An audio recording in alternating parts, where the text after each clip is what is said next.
Camarades, bonjour. Aujourd'hui, c'est la flemme. Il fait chaud, c'est l'été, j'ai pas vraiment envie de taffer, et on va se rappeler alors nos fins d'année collège ou fin lycée, pour laisser tomber les crayons et les bouquins, et se mater un film. Un film. Mais c'est passionnant ça, dites-moi. Oui, et en plus d'être passionnant, j'espère que ça va vous plaire, parce que c'est un tout nouvel exercice, et j'espère que je vais y arriver. Alors, le premier film de la chaîne, ça va être le téléfilm d'Attila de 2001. Et on va voir, c'est pas parce qu'il n'y a pas beaucoup de films sur l'Antiquité tardive qui sont tous excellents. Il y en a des choses qui vont pas et des choses à dire sur ce bousin.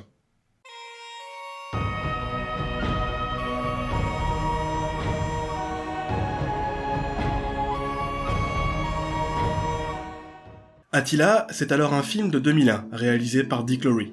Si ça ne vous dit rien, c'est normal. En fait, le gars, il a pas fait grand chose de bien connu. Il est surtout dans le téléfilm, le Dick. Ce film tente alors nous raconter la vie d'Attila, évidemment, mais avec des gros guillemets. Mais, comme je vous le disais dans l'intro, c'est un des rares péplums, peut-être même trop rares péplums, qui traite de la fin de l'Empire romain. Et généralement, c'est pas bien bon au niveau des signes annonciateurs. Et celui-là, il va pas y échapper. Par contre, première bonne nouvelle, et ça je l'avais complètement zappé parce que c'est un film que j'avais vu il y a très très longtemps, et ça a été la grosse surprise quand je l'ai revu pour le tournage, il y a un casting de malade pour ce film. Alors certes, qui était pas super connu à l'époque, qui joue comme des pieds pour ce film, mais quand je vais vous dire les noms, vous allez me dire, mais oui, lui je le connais, je l'ai vu dans ça, ou lui il a bossé dans Game of Thrones, et évidemment Gérard Butler maintenant depuis 300, je pense que j'ai pu à vous le présenter. Alors on a évidemment Gérard Butler qui va nous camper un Attila musculeux, beau gosse, mais aussi Powers Boothe qui va jouer le rôle d'Aetius, l'antagoniste d'Attila. On a aussi Tommy Flanagan, ça c'est pour les fans de Gladiator ou de Sons of Anarchy, qui va nous jouer le frère d'Attila, Bleda, Jonathan Hyde pour Félix, Tim Curry en Théodose, Liam Cunningham dans le rôle de Théodoric, et en plus, petite cerise sur le gâteau pour la VF, pour une fois, on a Benoît Alman, aka la VF de Morgan Freeman, pour le rôle du narrateur. Alors, avant tout, avant de commencer l'analyse, on va enfoncer tout de suite deux portes ouvertes qui vont vraiment pas, et sur lesquelles je vais pas m'attarder parce que le film fait déjà 3 heures, et qu'on va éviter de faire une vidéo de 3 heures, justement. Le premier truc, c'est que tout ce que vous allez voir, les costumes, les représentations, les bâtiments, l'architecture, les armes, rien ne va. C'est du cliché romain ou barbare au possible, et pour résumer ça assez simplement, sans y passer 3 heures, justement, on peut laisser la parole à Caradoc. Alors ? C'est de la merde. Quoi ? Attendez, Caradoc, soyez pas si catégorique non plus. C'est ça votre spécialiste ? Allez, non mais essayez de développer un peu. Mais y a rien à développer, c'est de la merde, c'est tout. Exactement. J'aurais pas dit mieux. Sans déconner, j'exagère même pas. Il y aurait tellement de choses à dire là-dessus. Mais comme le film, justement, dure une plombe, on va éviter de pas trop en parler. Je vais laisser ça, on sait pas si jamais Icarius veut en faire, c'est plutôt son dada de taper sur les costumes des films assez bancals, mais vous vous doutez bien que cette image du soldat romain ou barbare, y a rien qui va, évidemment. Ensuite, second souci, c'est le cast en lui-même. Pas le fait qu'on ait pris ces acteurs-là pour jouer ces rôles. Les mecs, même s'ils jouent comme des branques, ils ont bien le droit de bouffer et de faire leur job. Sur ça, y a pas de souci. Mais le fait de caster des caucasiens pour des Huns, là, moi ça me gêne un peu plus. Les Huns, c'est quand même des peuples issus des steppes d'Asie centrale, et on est plutôt sur du turco-mongol. Donc caster du caucasien comme Gérard Butler ou Tommy Flanagan pour jouer un Hun, c'est assez problématique, et même s'il y a des caucasiens parmi l'armée d'Attila, parce qu'il y a des forts contingents germaniques, le peuple Hun en lui-même, c'est non. Mettre Gérard Butler ou Tommy Flanagan dans le rôle d'Attila ou Bleda, c'est aussi pertinent que de faire un film sur Genghis Khan, et je sais pas, de mettre Jean Reno dans le rôle du grand Khan. Mais bon, comme ces péplums de la fin de l'Antiquité sont très rares, on va passer très vite sur cette carte et pas y passer 3 heures là aussi. Le film s'ouvre alors sur de vastes prairies, où des cavaliers voguent cheveux au vent et on rencontre alors Attila enfant et son papa, doublés par la VF de Russell Crowe. Ils sont alors en train de chasser sur les terres d'un dénommé Donatus, mais Osef, puisque comme l'explique si bien Attila déjà à son jeune âge, Donatus se plaint, nous le tuerons. Tais-toi, mon fils. Et en déplaise à son daron, évidemment ça va causer des problèmes. Pour lancer l'histoire de notre héros, évidemment va falloir un élément déclencheur. Après leur chasse-braconnage, Nos amis les Huns rentrent chez eux dans un petit village nomade tout à fait cliché, crasseux, et évidemment se font attaquer par le méchant Donatus, qui crame tout et tue tout le monde. Sauf que le jeune Attila, lui, va arriver à fuir dans les steppes, sans rien et contraint de survivre en buvant le sang de son cheval. Mais faut pas déconner, un gosse seul, sans eau et sans nourriture, en pleine pampa, ça a pas la pêche, ça dure pas longtemps. Mais comme faudrait pas que le film se termine maintenant et fasse un gros contresens historique, évidemment, le petit Attila va survivre en étant retrouvé grâce au scénarium, ce qui va revenir assez souvent, mais surtout par son oncle, Rouga, qui va le sauver, et qui dans le film va se faire appeler Rouha, parce que la production devait plus avoir de G, allez savoir.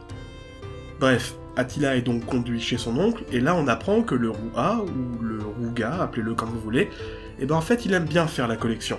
Il a déjà piqué la femme de son frère et son fils, Bleda. C'est un drôle de mec. Bref, il lui pose alors les 3 questions en mode Conan, quel est l'important dans la vie, à savoir quels sont les 3 animaux sacrés pour les Huns, et comment faire un acte composite. De quoi survivre dans les plaines d'Europe centrale au 5e siècle en gros.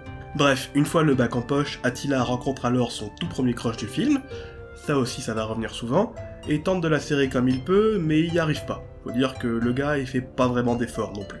Qu'est-ce que tu es? Une fille. Et tu es aveugle? Tu ressembles à une vieille femme. Attila grandit alors tranquillement chez son oncle, où il passe ses journées à construire des arcs composites, jusqu'à ce que ce dernier lui ramène enfin les assassins de ses parents. Attila, évidemment, en tant que futur héros de notre film, ne les tue pas comme à la demande de son oncle, et leur demande simplement de ployer le genou, pour montrer à quel point il va être le boss et un grand roi. Et tadam, grâce à un flash-forward, nous voilà avec un Gérard Butler musculeux, adulte, saillant, chemise, torse et cheveux au vent, en pleine plaine. Les bases d'Attila sont maintenant posées.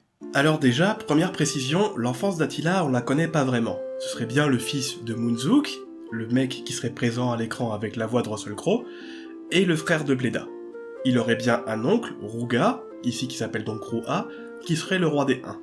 Mais le problème, c'est que chez les Huns, les rois ils fonctionnent par 2. Et Rouga, en fait, il serait roi avec un de ses frères, Oktar. Là, il est roi tout seul. Ce qui, dans les faits, n'est pas entièrement faux non plus, puisque au bout d'un moment, Oktar va mourir et Rouga va régner tout seul. Mais on n'est pas vraiment au niveau de l'enfance d'Attila à cette période. Bref, le coup du nouveau départ, où Attila est récupéré par son oncle, et où ce dernier repart de zéro pour devenir le grand roi des Huns, typiquement américain, ça c'est un non. Attila, il a grandi à la cour des Huns, il a même rencontré sa némésis, Aetius, là-bas, on verra ça un petit peu plus tard. Et surtout, on sait pas si Rouha avait une passion pour le kidnapping de ses neveux. On sait simplement que oui, Attila et Bleda ont grandi à la cour de Rouga. Mais est-ce qu'il les a kidnappés, ça? Allez savoir. C'est peut-être un coup de la fantaisie du film. Et ça aussi, ça va revenir assez souvent. Le drama dans ce film, il va être assez présent. Maintenant la connaissance faite avec Attila, il est alors temps de rencontrer sa némésis que je vous ai teasé, Aetius, qui lui aussi débute pas super fort, puisqu'il est en tôle. Alors là, c'est peut-être un choix scénaristique une fois de plus, pour nous montrer que Aetius ne soutient pas l'empereur actuel, Valentinien III, puisque Aetius était team Jean lors de la guerre civile de 424. Mais dans les faits, si Jean a été exécuté, Aetius, lui, il a été recruté tout de suite par la taulière de l'Empire à cette époque, Galla Placidia, et il a vraisemblablement pas passé de temps en 11 comme ça. Ou alors c'est peut-être pour nous montrer aussi par un choix scénaristique à quel point Aetius est un type fort et déter pour le film, et que comme Attila, lui aussi démarre de rien. Puisqu'on va le voir dans le film, les deux personnages vont être construits en parallèle avec un destin similaire, mais avec quand même quelques divergences. Bref, on nous présente alors Valentinien, qui est véritablement un teuteux qui est le cliché de sa propre caricature d'époque, et surtout donc la taulière de l'Empire à cette époque, Galla Placidia, qui véritablement a une haine viscérale envers Aetius au point de risquer même la survie de l'Empire quand on lui demande de libérer Aetius pour lutter contre les Huns. Celle-ci préfère voir l'Empire s'écrouler plutôt que de libérer le mec qui a voulu renverser son vice. Dans les faits, là aussi, l'histoire est un poil différent. Valentinien, le côté un peu teuteux, complètement teubé et fils à maman, on est loin de la réalité, mais pas vraiment loin des sources. Dans les sources d'époque, Valentinien est justement décrit comme ça, comme un mec complètement incompétent, perdu, incapable de prendre la moindre décision sans avoir l'aval de sa mère, qui se fait complètement manipuler par ses généraux ou le Sénat, et qui est plus intéressé par compter ses crottes de nez ou aller faire du sexe avec ses copines plutôt que de gérer l'Empire. Mais aujourd'hui, quand les historiens se penchent un peu plus sur la politique de Valentinien III, sur le rôle qu'il a joué, et surtout le contexte général de l'Empire, il est plus probable que Valentinien soit loin d'être un teuteux, comme présenté. Simplement un gamin, un mec incompétent, certes, mais dépassé par les événements, mais dans lequel aucun autre empereur aurait pu faire mieux, puisque l'Empire, au 5e siècle, surtout dans sa partie occidentale, se fait bouffer par la partie orientale au niveau de l'importance politique et militaire, est ravagé par les Bagaudes, par les peuples fédérés qui n'en font qu'à leur tête, et même si on mettrait un Auguste ou un Marc Aurèle à la tête de l'Empire, si on veut faire de la politique fiction, eux non plus n'auraient pas pu vraiment redresser la partie occidentale. Bref, on est dans le cliché, mais un cliché d'époque. Ça marche alors à peu près. Mais bon, comme l'histoire doit avancer et qu'Attila et Aetius doivent s'affronter, Aetius doit sortir de prison, en déplaise à Galla Placidia. Et pour ça, on nous présente alors l'élément déclencheur. Une attaque d'Attila envers un village soi-disant romain.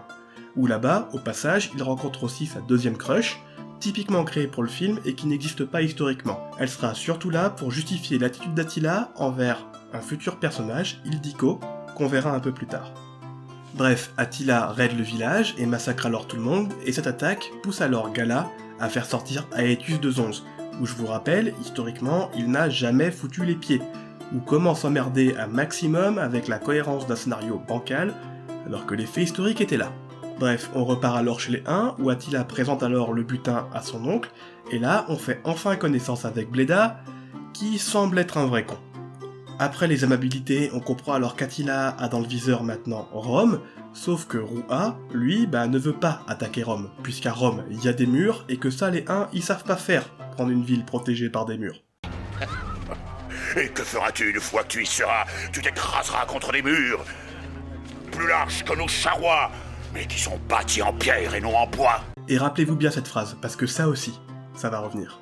Bref, la tension monte alors entre les deux frères, puisque les deux gars veulent évidemment la gonze, et Attila, évidemment, perd son crush. Il nous fait alors une crise d'ado, va se plaindre à sa première crush, Galène, qui est alors coiffée d'un nid d'oiseau, et nous dit alors que sa vie c'est de la merde, qu'il peut pas avoir sa crush, et qu'à la mort de son oncle, il aura plus rien, puisque c'est Bleda qui va régner tout seul comme un grand sur le royaume des Huns, et lui, il aura plus que ses yeux pour pleurer.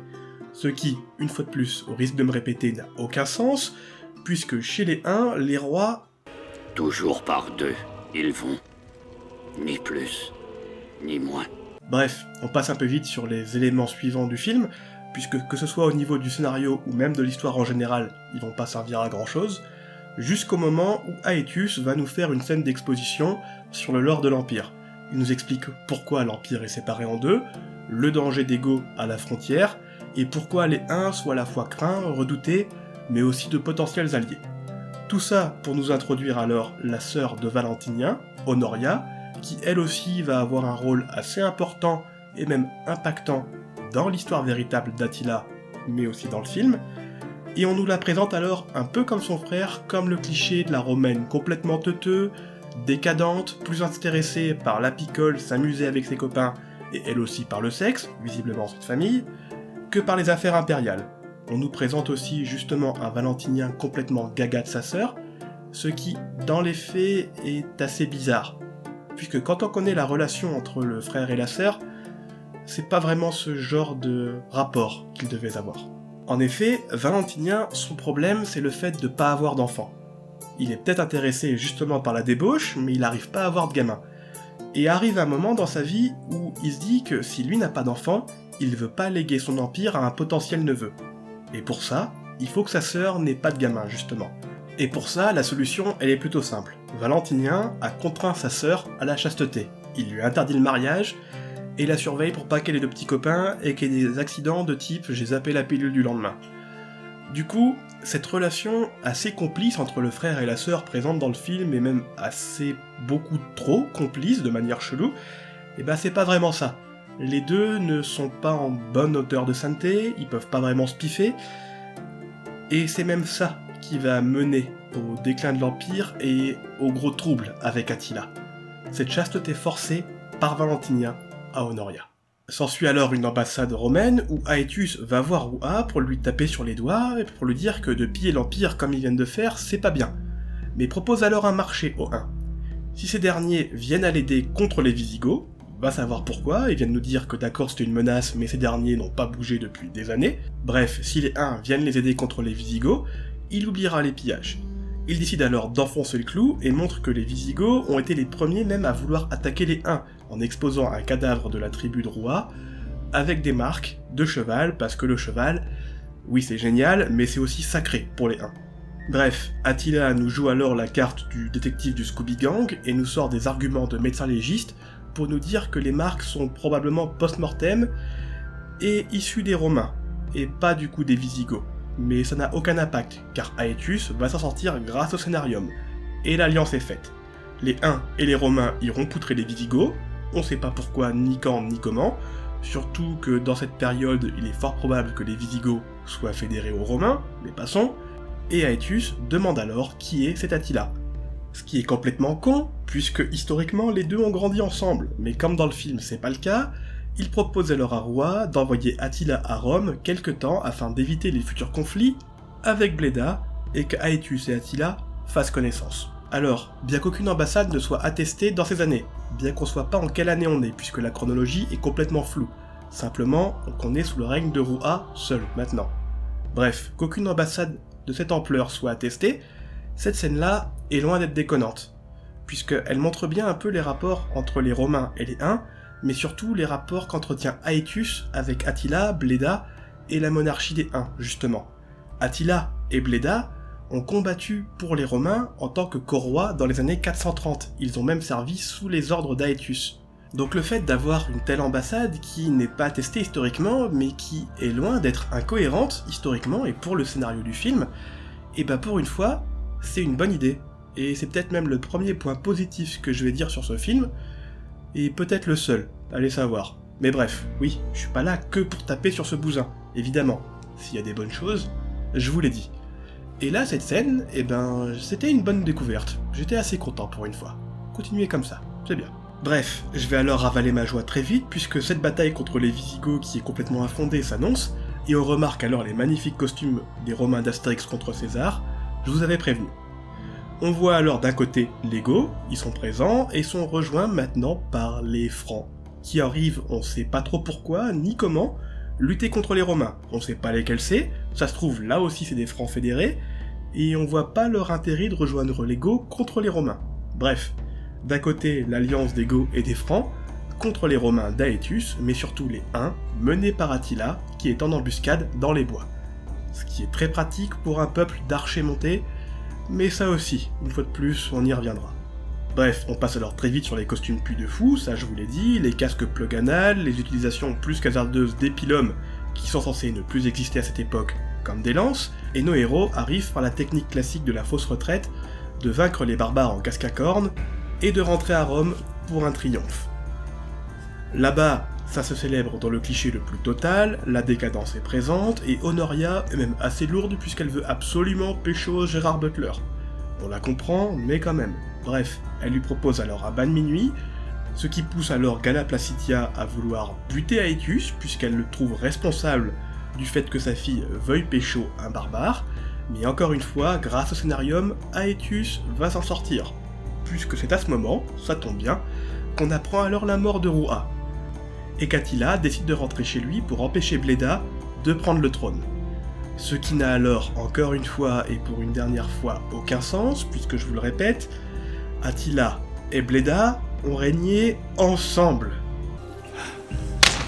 Et ceci pour ne pas l'oublier. Ah, et non, pendant qu'on y est, Honoria n'a jamais voulu pécho Attila. Déjà, pour les faits qu'on a vus un tout petit peu plus tôt, elle est contrainte à pas pouvoir le faire, mais surtout, il est probable que les deux se sont jamais rencontrés. Donc le coup du bain de minuit et les fantasmes complètement clichés, on les laisse tomber tout de suite.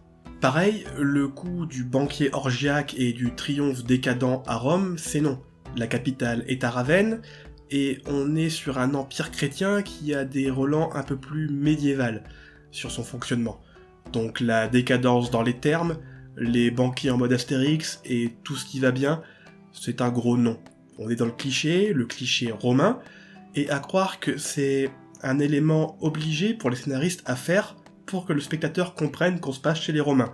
Il faut de la segmentata, il faut de l'orgie, et du triomphe romain. Sinon, on comprendra pas qu'on est à Rome. Bref, Attila se téléporte alors à la maison, ce qui est vachement pratique, et arrive à temps pour empêcher la cérémonie de couronnement du frangin. Il accuse Bleda d'avoir tué Rouha, et Bleda, lui, accuse Attila d'être à la solde des Romains. Un point partout. Un duel est alors programmé entre les deux hommes pour savoir qui sera couronné, duel évidemment gagné par Attila grâce à la magie du scénarium, qui fera que tous les dégâts qu'il va prendre seront ressentis alors par son premier crush, Galène, celle qui est coiffée d'un nid d'oiseau, et du coup, il arrivera à tuer son propre frère, Bleda. Galène sera aussi tuée dans la manœuvre, puisqu'elle servira plus à rien, et Attila est alors couronné roi unique. Il a maintenant son nouveau crush pour lui tout seul, et commence alors à tout cramer chez ses voisins pour les unifier contre les Romains. Oui, c'est une drôle de manœuvre. Pendant ses conquêtes, Sago donne alors naissance à son premier fils, évidemment, et comme celle-ci n'existe pas historiquement, et qu'il n'a plus d'impact à avoir sur l'histoire maintenant que Bleda est mort, eh ben, c'est à son tour aussi de mourir. Attila est alors super vénère, il va maudire les dieux, et même sa première crush, mais grâce à la magie du scénarium, ça va mieux. Il découvre Excalibur, et devient alors l'élu des Huns, et oublie un peu pourquoi il était pas content, et qu'il est en deuil. Alors déjà, évidemment, cette scène, y a pas grand chose qui va. Historiquement, on n'est pas vraiment sur ça. La mort de Ruga, on la connaît, elle est décrite par des sources romaines ecclésiastiques, certes, mais elle est décrite. Et Ruga est mort en 434, probablement vers l'âge de 65 ou 70 ans. Le papy, il est alors mort de sa belle mort. Il n'est pas vraiment mort assassiné par Bleda. D'ailleurs, le coup du duel judiciaire entre les deux frères pour savoir qui va régner, et qu'on accuse l'un d'avoir tué son oncle, l'autre d'avoir pactisé avec les Romains, là aussi c'est pour le drama, et c'est fantasmé, puisqu'Attila et Bleda vont régner ensemble pendant 11 années.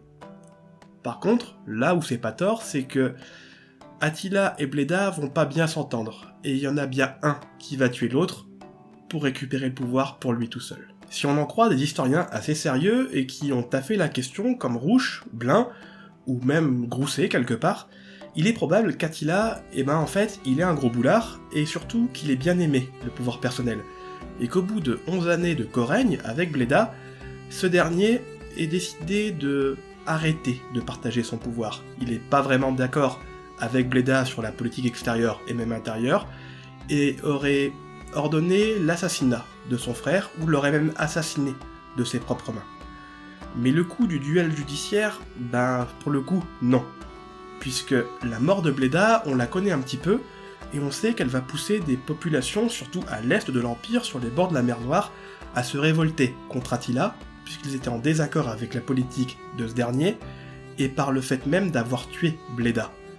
Donc le coup du duel légitime pour couronner un seul des deux frères, c'est non. Maintenant qu'Attila est roi unique et que tout a été présenté, le montage lui aussi découvre la magie de la téléportation, et on se retrouve alors plongé devant un siège d'une ville inconnue, défendue par des mecs inconnus en casque à cornes, et qui perdent devant la toute-puissance d'Attila, évidemment. Et ça va même plus loin, puisqu'une seconde ville, avec des gros murs, tout pareil, se rend même sans combattre dès l'arrivée de Butler et ses hommes devant ses troupes. Attila semble alors être inarrêtable, on sait pas pourquoi, et grâce à la magie des scènes d'exposition, on apprend que maintenant il a des catapultes, plusieurs femmes, plusieurs fils, évidemment, et qu'il règne de la mer Baltique à la mer Noire, du Rhin à l'Oural. Et pour montrer ainsi sa domination sur le monde entier, les scènes d'exposition sont très gentilles, puisqu'on voit des scènes de tribus, où on voit divers pélos, comme des Finnois, ou même des conflits politiques où Attila doit gérer, par exemple, un conflit d'intérêts entre Parthes et Scythes. Ce qui est assez con, puisque si les deux peuples sont effectivement rivaux, on serait plus sur du 3e siècle que du 5e siècle. Puisque les tauliers de la région sont justement les Huns, mais aussi les Sassanides. Bref, c'est dommage, c'était une belle tentative. On va donner 0,25 points pour celle-là. Alors, si on essaie de se rattacher à l'histoire, chose qui n'est pas super simple à faire, puisque dans ce film aucune date n'est donnée, on a quand même quelques éléments clés qu'on peut comparer et attester. Par exemple, cette description de l'Empire faite de la mer Baltique à la mer Noire, du Rhin à l'Oural, correspond à peu près aux années 445. C'est l'apogée de l'Empire des Huns, les frontières sont à peu près celles-ci, et Attila est effectivement roi seul chez les Huns. Bref, on est en train d'enchaîner les bons points dans ce film. Et donc évidemment, va y avoir des gros problèmes qui vont arriver très très vite, ça peut pas continuer comme ça. Et ces problèmes, c'est l'affaire Honoria. C'est quand même un élément assez capital de l'histoire d'Attila et de l'Empire d'Occident, et ça, ils ont réussi à le foirer. Et on se demande pourquoi. Dans le film, l'affaire Honoria, elle est révélée par Félix, un proche de Gala et d'Aetius. Et il annonce, comme ça, sans preuve, ni même sans que nous, spectateurs, on l'ait vu venir, parce que là, le film, je vous le fais à la toute beurzingue, mais si vous le regardez, vous l'aurez pas vu venir, qu'Honoria cherche à tuer Valentinien. Et cette volonté lui vaut alors un exil à Constantinople, dans un couvent. Alors bon, je vais pas vous refaire tout le topo sur l'affaire Honoria, j'en avais parlé assez longuement dans une précédente vidéo, et pour une fois, je pense que c'est assez rare pour être souligné, je vais faire ma propre pub, et vous irez la voir si vous voulez. Mais en gros, pour résumer l'affaire, Honoria, qui approche à peu près de la quarantaine, elle en a marre de vivre comme une nonne forcée par son frère. Et du coup, elle se fait pécho au pieu avec son amant, et Valentinien l'a puni alors d'exil à Constantinople, et son amant est exécuté. Bref, la finalité est la même, Honoria est bien envoyée en exil à Constantinople, mais il n'y a pas de volonté de fratricide. C'est juste Valentinien qui peut vraiment pas concevoir que sa sœur puisse avoir des gamins. Il est sympa, le frangin. Bref, une fois arrivé à Constantinople, là aussi les clichés sont pas épargnés, les Grecs sont évidemment dépeints comme des maîtres du complot et de l'intrigue, et c'est même la première chose qu'on apprend de Théodose, l'empereur. Il a mis en place une intrigue pour assassiner Attila. Aetius dit alors que pourquoi pas, ça peut être une bonne idée, mais propose alors de la faire à sa manière, avec l'introduction d'un personnage historique, Ildiko. Et oui, c'est la même actrice. Soit par recyclage, soit pour nous faire comprendre pourquoi Attila va en être gaga tout de suite, puisque je vous rappelle, d'après les scénaristes, on est complètement con dans ce film. Alors pour changer, Ildiko, on n'a pas trop d'infos sur elle. On sait que c'est l'une des femmes d'Attila, qu'elle a à peu près une vingtaine d'années au moment de la mort de ce dernier, ce qui va arriver dans à peu près 5 ans, spoiler alerte, mais surtout, on sait pas si elle a été envoyée par l'Empire byzantin dans le but d'assassiner Attila, ni même si elle a vraiment assassiné Attila, parce que ça on y reviendra aussi. Le coup d'Attila mort pendant sa nuit de noces par sa femme, c'est un cliché, encore une fois.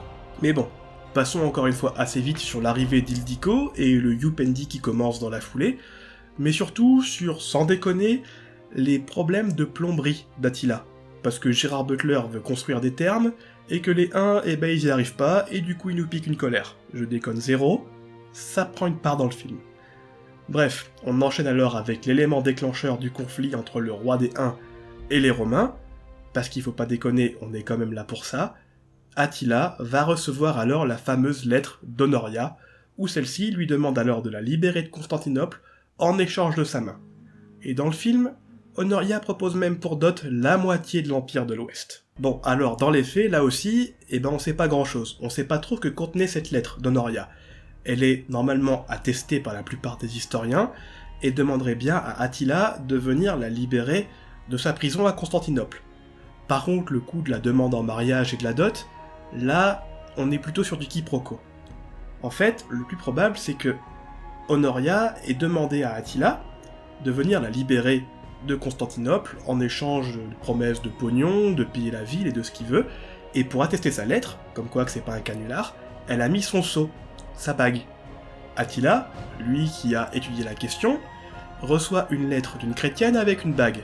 Il est pas fou le gars, et prend ça pour une demande en mariage. Et du coup, écrit alors à Valentinien et à Aetius qu'il accepte d'épouser Honoria en échange d'une dot, la Gaule du Nord. Oui, c'est pas la moitié de l'Empire de l'Ouest, faut pas déconner. Les demandes sont quand même un peu plus modérées, mais c'est quand même ça, le gros élément déclencheur, et ce qui va pousser à la bataille d'Orléans, et surtout la bataille des champs cataloniques entre les Huns, les Romains, mais surtout tous les peuples d'Europe occidentale présents au 5e siècle. La guerre débute alors par le siège d'une ville inconnue, où les défenseurs sont encore une fois en casque à cornes, et où les fortifications sont exactement les mêmes que toutes les villes qu'on a vues jusqu'à présent. Recyclage, recyclage. Bref, cette ville tombe en 3 coups de cuillère à peau, enfin plutôt de bélier, et Aetius, par manque de budget du film, nous révèle, par une scène d'exposition, que c'est pas seulement cette cité qui est tombée, mais une trentaine, ce qui évidemment met le Sénat hors de lui. Il nous explique alors le plan d'Attila, parce que lui, il est malin, et qu'il a compris, grâce à la magie du scénarium, que ce dernier cherche en fait à sécuriser ses arrières avant de foncer sur Rome, pour éviter d'avoir des tribus gauloises hostiles et fidèles à Rome sur le fiac. Oui, il a bien dit des tribus gauloises, ça va faire 500 ans que les gonzes sont romains, que les tribus ça n'existe plus, mais oui, on est sur des tribus gauloises fidèles à Rome, ça n'a rien changé depuis César, les clichés romains sont encore présents, ce film m'énerve. Bref, le plan d'Aetius est alors plutôt simple. Il va tout mettre dans une bataille et une seule pour stopper Attila. Et cette bataille, elle sera à Orléans. Le siège a alors commencé, et Aetius a fait renforcer les défenses de la ville et la garnison. Pendant que ces derniers vont résister, lui va réunir des troupes, exclusivement romaines, évidemment, et va alors rejoindre la ville et poursuivre les Huns en dehors de Gaule jusqu'à chez eux, où là-bas, il espère qu'Ildico tuera enfin Attila une fois de retour à la maison. Si la stratégie du film diffère assez de celle présente historiquement, la finalité est la même. Aetius cherche à gagner un maximum de temps pour réunir le plus de troupes possible, issues des peuples fédérés ou alliés de Rome.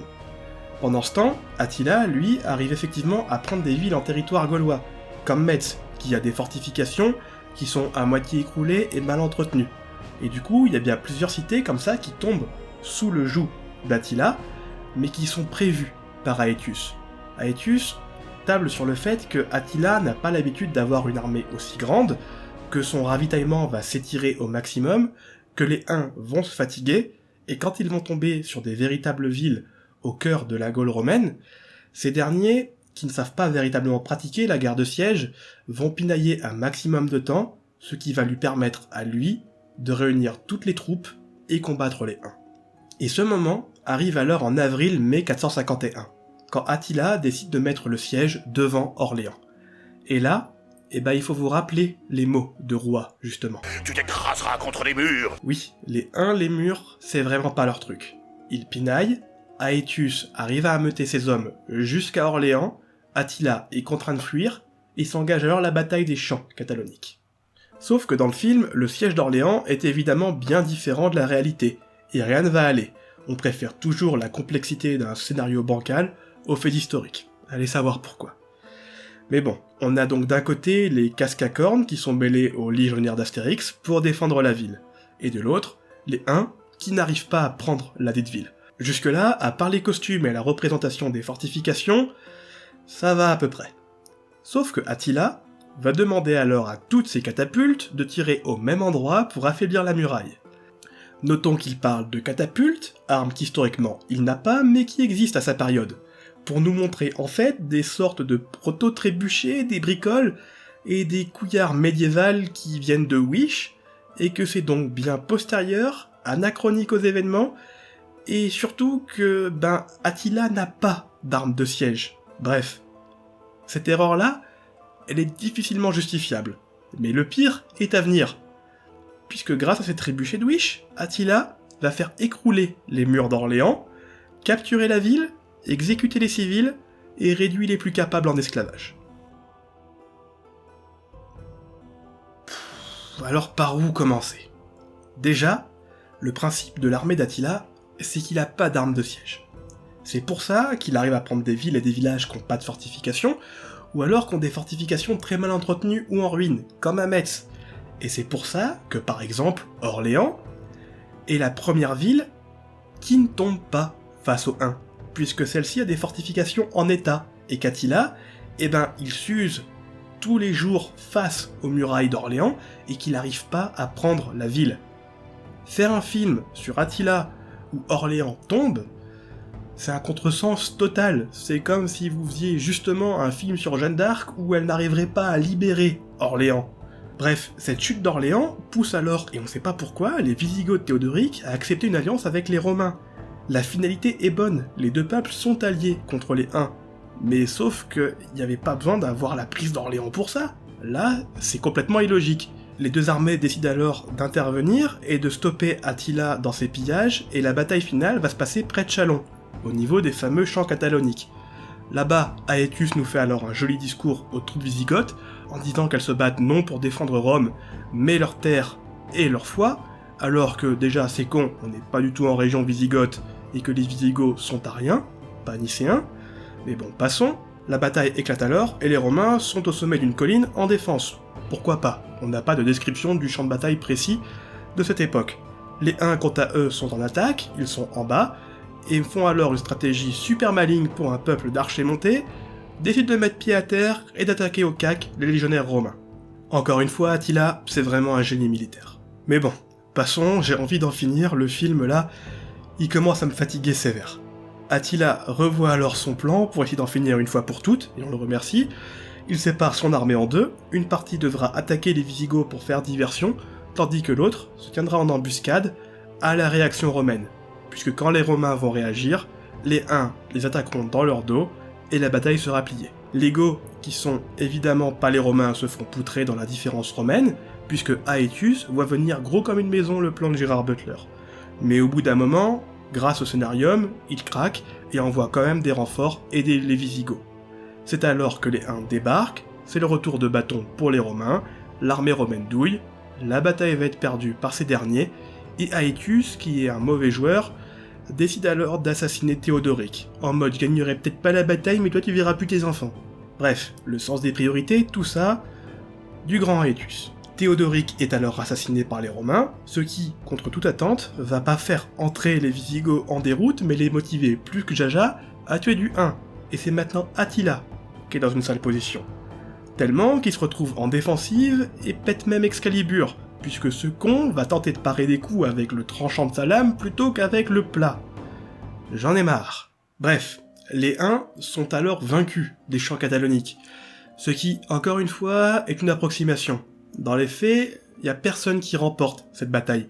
C'est une véritable boucherie. C'est un combat qui dure à peu près 2 jours, et où tous les peuples d'Europe occidentale et centrale sont mêlés. Du côté romain, on l'a dit, il y a des Visigoths, il y a des Francs, des Armoricains, des Alains, des Sarmates, des Bretons, mais du côté des Huns, eux non plus sont pas tout seuls. Il y a des Ostrogoths, il y a d'autres Francs, il y a des Skyres, des Marcomanns, des Germains, bref, c'est une véritable ribambelle de différents peuples qui s'affrontent dans un conflit super sanglant, super violent, où Théodoric trouve effectivement la mort, sans qu'on sache véritablement si c'est un complot de la part des Visigoths, un assassinat romain, ou même si ce dernier meurt au cours de la bataille, parce que c'est vrai que la sécurité de l'emploi, c'est pas ça, dans une bataille.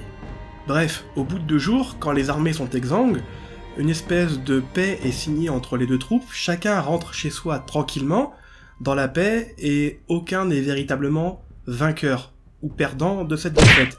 Les Romains sont contents, ils ont mis un coup d'arrêt à Attila, et il ne reviendra plus en Gaule, et Attila, lui, est assez heureux puisque, bon, certes, il n'a pas récupéré la Gaule du Nord, mais il a quand même récupéré pas mal de butin, pillé pas mal de villes, et réussi à ne pas perdre face à l'armée romaine, qui est quand même la première armée du monde à leur époque.